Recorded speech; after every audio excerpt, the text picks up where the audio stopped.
Hi, welcome back to Father and Son Investing. Today's video is the June 2023 Treasury bill update. There's a lot going on with Treasury bills right now. Of course, the US House of Representatives just passed a measure yesterday to suspend the nation's debt limit until January of 2025. That bill still needs to go before the Senate and then to the President before any of that actually suspends the debt limit. But there are some things going on, and of course that will affect Treasury bill prices. Today's video will talk about the most recent Treasury bill auction results, and we'll compare that to what they've been like in the most recent past. Then we're going to talk about what we can expect for Treasury bills during the month of June. I can think of several factors that you need to be aware of so that you can make good decisions regarding your Treasury bill purchases. So let's get to it. All right, item number one, the Treasury bill auction results. That auction took place today, June 1st. Those bills will be issued on June 6th, and we'll see that the 4-week Treasury bill came in at 5.13%. This is an annualized rate, remember? And then the 8-week at 5.22% and the 17-week at 5.325%. We'll notice a couple of things here.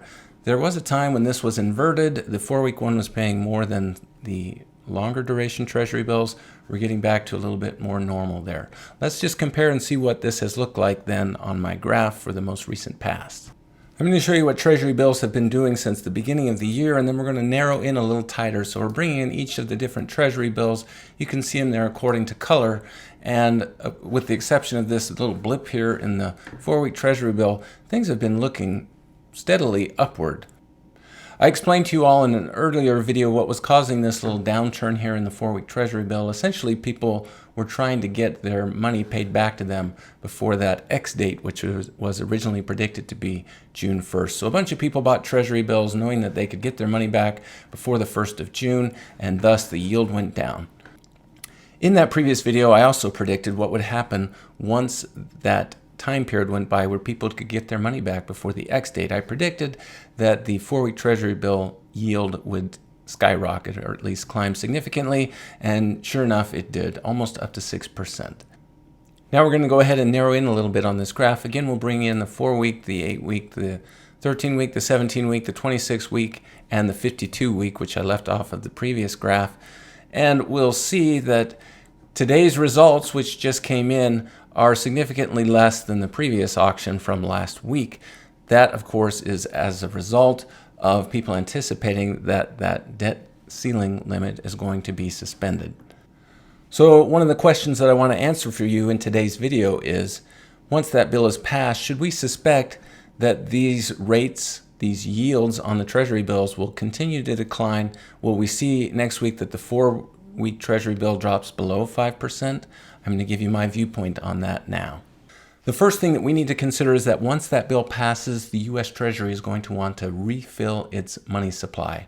Right now, those funds, the cash funds that the Treasury has drifted down to about $50 billion. They're going to want to rapidly increase that back up to something that's much more manageable and comfortable. Just how much are they going to do and how fast? I've read lots of different estimates, but we can expect about $1 to $1.3 trillion potentially by the end of the year or over the next 12 months. But there's going to be a sizable chunk of that happens within the next couple of months. Just how much? I've seen estimates between about $500 billion and $700 billion over the next couple of months that the U.S. is going to be selling in Treasury bills. To give you a comparison for just how many more Treasury bills will be available in the next 3 months or so, it's predicted to be about 5 times the average of a 3-month period of time before the pandemic. Now you may be thinking to yourself, if the supply of US Treasury bills goes up, well, that's probably going to drive the yield down. I'm going to give you some factors that I think will make you happy, because I think there's going to be a floor set for just how low these Treasury bills can go, and I will give you that prediction at the end of this discussion here. The first question we need to ask ourselves is just who's going to purchase all of these extra Treasury bills. There's an interesting article here in Market Watch that discusses and answers this question. You can see from this graph here showing data from March 2015 to September 2022 that the amount of money that money market funds here in blue have been putting into Treasury bills has been declining steadily. There was a time in the past before the pandemic where money market funds owned about 25% of the US Treasury bills out there. According to strategists at Goldman Sachs, they recently pegged money market holdings to be only about 15% of the Treasury bill market, so a significant decline. We'll talk about where those money market funds have actually been putting their cash rather than Treasury bills. Let's just figure out how much money has been flowing into money market funds before we figure out where they've been parking the money. You can see on this graph here the inflow of cash going into money market funds since May of 2022, but particularly the steep increase here during that bank failure time back in March. In fact, 18.33 billion went in 1 week. So just how much money is there in money market funds? Well, according to a recent estimate, $5.4 trillion in assets in money market funds.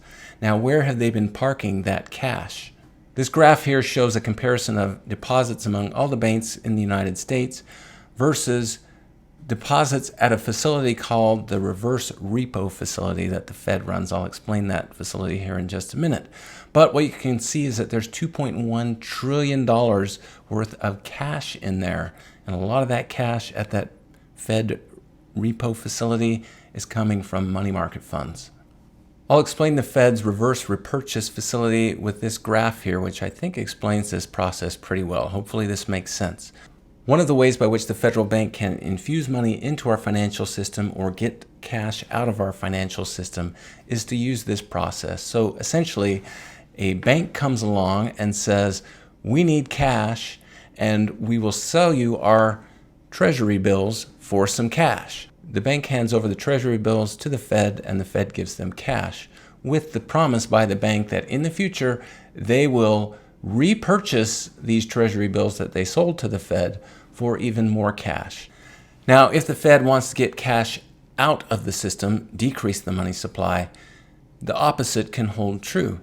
So in this way, the cash supply can increase or decrease depending on how the money is moving in this reverse repurchase facility that the federal bank has.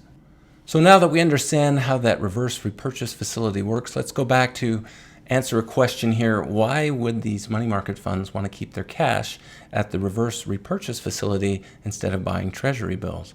Well, one of the reasons has to do with the interest rate at the reverse repurchase facility.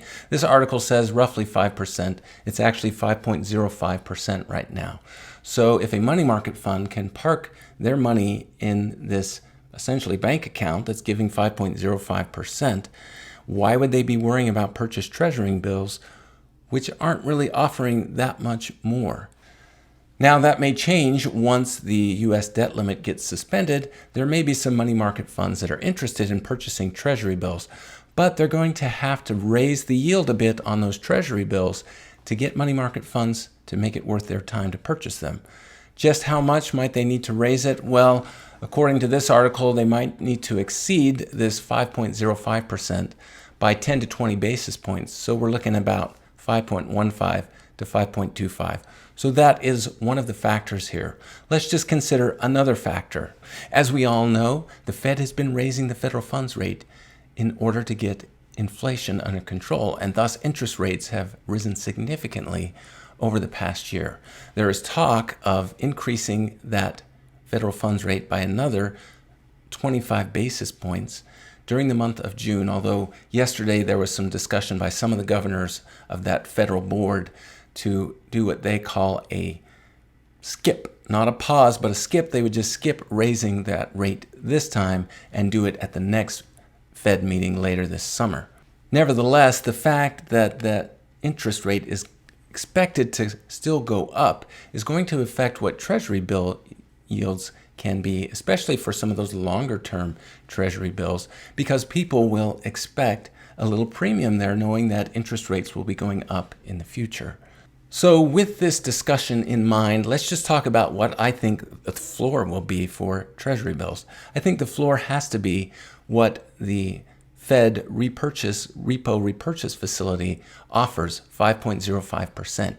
In order to get money to flow out of that Fed repurchase facility from money market funds into treasury bills, the Treasury is going to have to offer that little extra premium, the 10 to 20 basis points that I mentioned. But 5.05% should be the floor. The more difficult question, of course, to answer is what will be the ceiling on Treasury bills in the next few months. I don't have a crystal ball, and so answering that is not really possible, but I can say that knowing that the Fed is planning to increase the Fed funds rate by another 25 basis points, if not in June, then later this summer, I think that we can expect to squeeze at least another 25 basis points out of that as well. So perhaps 5.4% to 5.5% might be the upper limit there when we're looking at the 4 to 8 week Treasury bill. If we go back to where our discussion started then with the latest Treasury bill auction results, remember that the 4-week Treasury bill came in at 5.13% on an annualized basis here. So I'm expecting to be able to get a little bit more out of Treasury bills.